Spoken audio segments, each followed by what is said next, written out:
Hello hi నమస్తే అండి. మేంకి ఆర్టీసీలో అవుట్సోర్సింగ్ పద్ధతిలో 10th క్వాలిఫై అయితేనే కండక్టర్ పోస్టులు ఆడడంతోనే ఇటు హన్మకొండ బస్ స్టాండ్ కావచ్చు, కరీంనగర్ బస్ స్టాండ్ కావచ్చు, నిరుద్యోగులందరూ పోయి ఆ బస్ డిపోలలో తమ సర్టిఫికేట్లు ఇవ్వడం జరిగింది.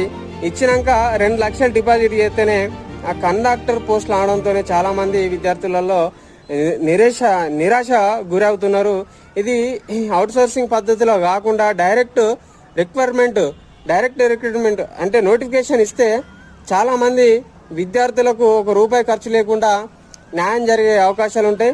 ఆర్టీసీలో అవుట్సోర్సింగ్ పద్ధతి మొత్తం తీసేయాలి. డైరెక్ట్ నోటిఫికేషన్ ఇచ్చి ఎవరైతే అందులో ఉత్తీర్ణత అవుతారో వాళ్ళకు మాత్రమే జాబులు ఇచ్చే విధంగా ప్రభుత్వాలు ఉండాలి.